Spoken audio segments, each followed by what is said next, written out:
প্রিয় দর্শক, আসসালামু আলাইকুম। সকলকে জানাই শুভেচ্ছা। আজকে যে গাছটি দেখতে পাচ্ছেন সজিনা, যার ইংরেজি নাম ডামস্টিক, তাছাড়া মোরিঙ্গা, হর্স রেডিশ টিও বলা হয়, এবং আরেক নাম হলো বেনওয়েল টি। এর বৈজ্ঞানিক নাম মোরিঙ্গা ওলিওফেরালেম। এটি দক্ষিণ এশিয়ার বহুল পরিচিত ঔষধি ও পুষ্টিকর উদ্ভিদ। এর পাতা, কাঁচা ফল, বীজ এবং এই ফুল দীর্ঘদিন যাবৎ খাদ্য ও ঐতিহ্যগত চিকিৎসায় ব্যবহৃত হয়ে আসছে। এতে বিদ্যমান vitamin A, vitamin C, vitamin E, vitamin K, calcium, potassium, magnesium, phosphorus, iron, zinc, antioxidant, chlorogenic acid, dietary fibre এবং আইসোথায়াসায়ানিন সহ আরও কিছু কার্যকরী উপাদান যেমন ফ্লাভোনয়েডস, পলিফেনল এতে বিদ্যমান। এই সকল রাসায়নিক উপাদানই এই গাছটির ভেষজ গুণের জন্য দায়ী। আমরা এখন এর উপকারিতা সম্পর্কে জানার চেষ্টা করব। এটি দেহে রোগ প্রতিরোধ ক্ষমতাকে বাড়ায়।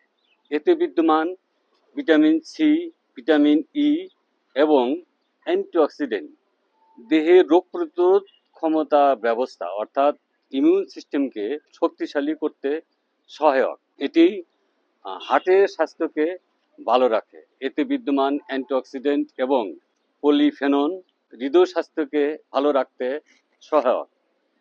এটি রক্তে শর্করার পরিমাণকে নিয়ন্ত্রণ করে। এতে বিদ্যমান অ্যান্টিঅক্সিডেন্ট এবং ভিটামিন সি দেহের শর্করার পরিমাণকে নিয়ন্ত্রণ করতে সহায়ক করে, তবে ডায়াবেটিসের ঔষধের বিকল্প নয়। এটি রক্ত স্বল্পতা দূর করতে সহায়ক। এতে বিদ্যমান আয়রন দেহের লোহিত রক্তকণিকা তৈরিতে সহায়ক এবং এতে করে দেহের রক্ত স্বল্পতা কমে যায়।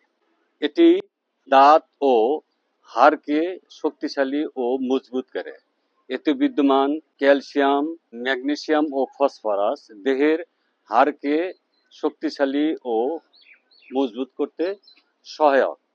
এতে বিদ্যমান ভিটামিন সি এবং অ্যান্টিঅক্সিডেন্ট দেহের ত্বককে ফর্সা করতে সহায়ক। এতে বিদ্যমান ভিটামিন এ বা বিটা ক্যারোটিন দেহের দৃষ্টিশক্তি বাড়াতে সহায়ক।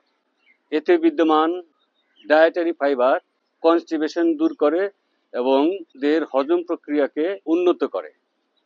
তবে এর কিছু পার্শ্ব প্রতিক্রিয়া আছে। অতিরিক্ত খেলে বদহজম, পেট ফাঁপা হতে পারে। যারা প্রেশারের এবং ডায়াবেটিসের ওষুধ খাচ্ছেন, চিকিৎসকের পরামর্শ ছাড়া এটি না খাওয়াই ভালো, কারণ ডায়াবেটিস এবং প্রেশারের ঔষধের কার্যকারিতা এটি বাড়িয়ে দেয়। গর্ভবতী মহিলাদের জন্য এর মূল বা মূলের ছাল এবং গাছের ছাল সেবন একদম নিষিদ্ধ, কারণ এটি জরায়ুর সংকোচনকে বাড়িয়ে দেয়। এই খাদ্যে যাদের অ্যালার্জি আছে তাদের জন্য এটি না খাওয়াই ভালো। সর্বশেষ কথা যেটা বলবো, এটা হলো প্রকৃতির এক অপরিসীম দান।